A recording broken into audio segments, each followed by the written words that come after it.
दोस्तों TRS हिंदी का highlight channel TRS clips Hindi में आपका स्वागत है। सीखिए, एंजॉय कीजिए। पॉलिटिशियंस परेशान करते हैं, कोशिश तो करते ही हैं। मतलब क्यों? देखो, उनका अपना एक इंटरेस्ट है, उनकी कॉन्स्टिट्यूएंसी है, उनके लोग हैं।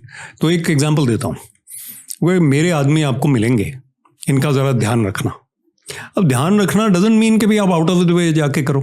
एज एन ऑफिसर मेरा रवैया ये होता है कि पॉलिटिशियन मुझे फ़ोन कर रहा है, इसका मतलब उसके सामने वो लोग बैठे हैं जिनके लिए वो फ़ोन कर रहे हैं कि विवेक जी ज़रा देख लेना, ये लोग आपको मिलेंगे। तो मेरे पास जब वो आएंगे उनको मैं अच्छे से ग्रीट करूंगा, लेकिन उनका काम होने वाला है तभी मैं करूंगा।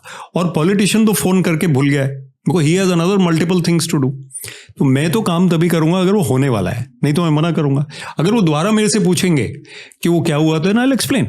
Most politicians they bow before the experience of bureaucrats and they understand, अच्छा ठीक है आप कह रहे हैं तो नहीं हो सकता।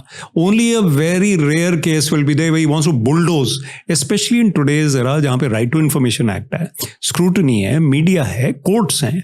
तो क्यों किसी ने गलत बात करनी है? तो we go according to the book, way fine. और कल को अगर आप गलत फैसला लेते भी हैं, कौन बचाएगा आपको?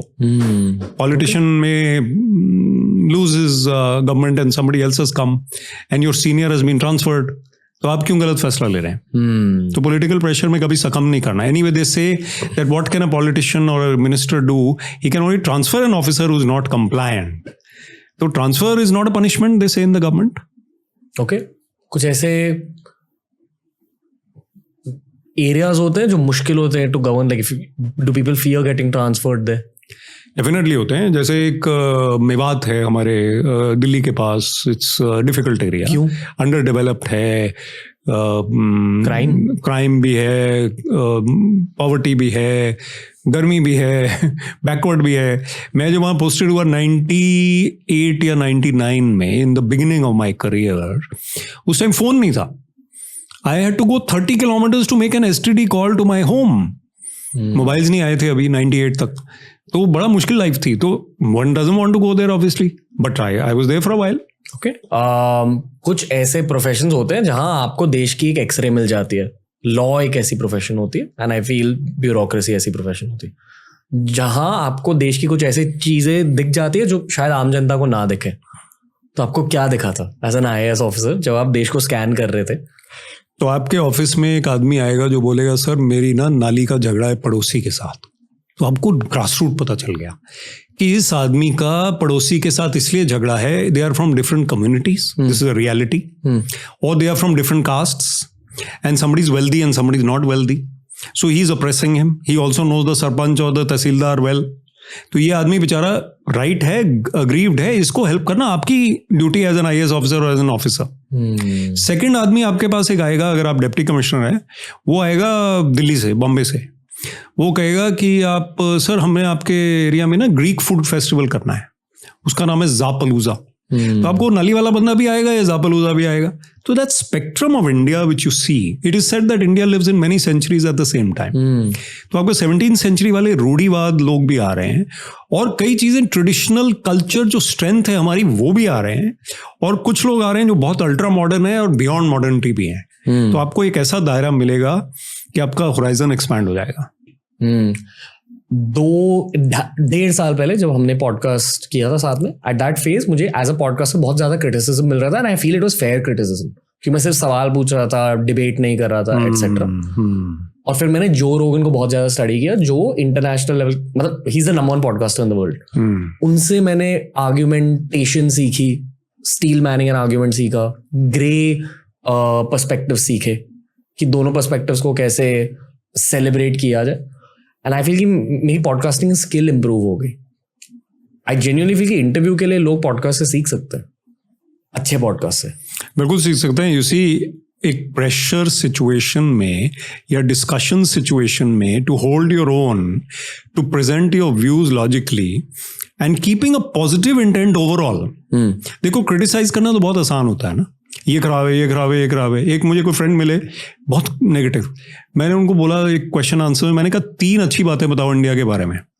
कहते इंडिया बहुत बड़ा है पर यहाँ पे है। मैं कहा 3 अच्छी बातें पहले बताओ, नहीं बता पाए। I can tell you 300 good things about India. So it depends on my attitude also. Okay. आपने रोडीज कभी देखा? हाँ, रोडीज कॉफी हाउस में हमारा इंटरव्यू होता है. तो उस तरह के इंटरव्यूज होते हैं क्या? मतलब उस तरह की ग्रिलिंग होती है? ग्रिलिंग उस तरह की नहीं होएगी. ये कोई वो बिग बॉस वगैरह नहीं है या ऐसा कोई एक्सट्रीम शो नहीं है. उसमें जैसे हम बात कर रहे हैं ऐसा ही होगा. ओनली थिंग इज कि 6 दिग्गज बैठे हैं वहां पे, आप अकेले हो. यहाँ तो हम 1-to-1 बात कर रहे हैं, तो obviously everyone has to be having their own view point. एक candidate for a very illustration purposes, बहुत स्मार्ट लड़की, हमारी फैमिली फ्रेंड, यूएस में पढ़ के आई, यूपीएससी का interview. She was too smart for that interview. Chic, anglicised, Hindi कम बोली, ग्राउंड लेवल नहीं है, intelligent. She was not qualified. उसको मैंने टिप दिया, नेक्स्ट टाइम तुम थोड़ा सा देसी बन के जाओ, थोड़ा इंडियन बन के जाओ, थोड़ा कम करो ये सब फूफा. And looking great. But then she got selected. Not only because of my tip, but she prepared the whole year. Again, she appeared for the interview.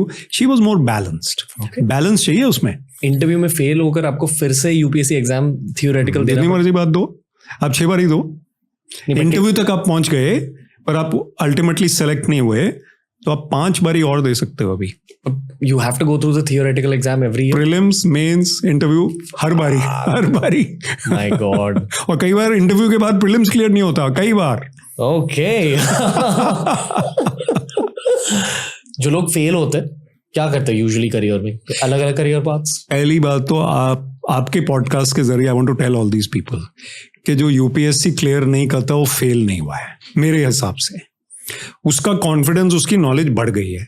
वो नहीं कर पाया. It's like as I said, Indian team में आप नहीं आ पाए पर आप रणजी ट्रॉफी खेले, आप अंडर 19 खेले, आप अंडर 15 खेले, कुछ तो आपने कोशिश की ना.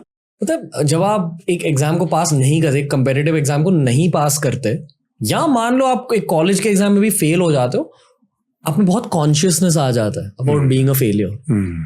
जेन्युइनली ये मैं एक एज अ मोटिवेशनल स्पीकर नहीं कह रहा हूं, पर ये फेज ना आपकी लाइफ का सबसे बड़ा कैरेक्टर बिल्डिंग फेज होता है. बिल्कुल. कि आप उस फेलियर को कैसे ले रहे हो.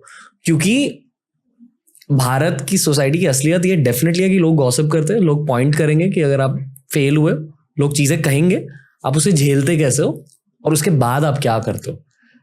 जब मैं फेल हुआ था पहली बार इंजीनियरिंग कॉलेज में फर्स्ट ईयर में, मैं 12th स्टैंडर्ड में बहुत अच्छा स्टूडेंट था और कुछ पर्सनल लाइफ के प्रॉब्लम्स की वजह से फेल हो गया फर्स्ट सेमेस्टर में. ठीक है, कंपो आ गया होगा, कंपार्टमेंट जिसको बोलते हैं, देन यू रीअपीयर्ड.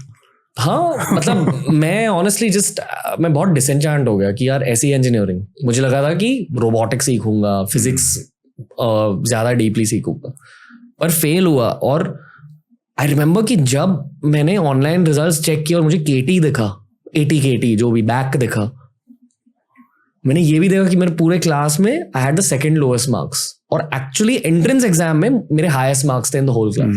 तो from being the topper to the bottom of the class, जिस तरह से टीचर्स का बिहेवियर चेंज हुआ मेरी तरफ, स्टूडेंट्स का बिहेवियर चेंज हुआ, जितनी जजमेंट मेरे पर फेंकी जा रही थी, बहुत मेंटली स्ट्रेनिंग फेज था.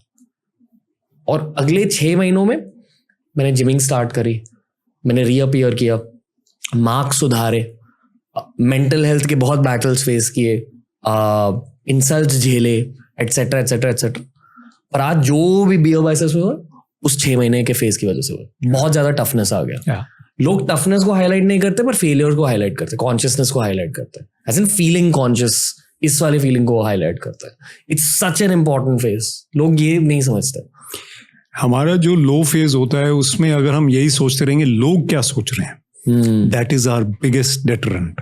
अब मैं यही सोच रहा हूँ, आंटी ने कुछ बोल दिया, यार तुम्हारा तो हुआ ही नहीं, तुम इतना पढ़ रहे थे, क्या हुआ तुम्हारा? वो आंटी तो सो गई जाके, आप जागे में आप सोच रहे हैं आंटी ने ऐसे बोला. So my perception about myself should depend on my self.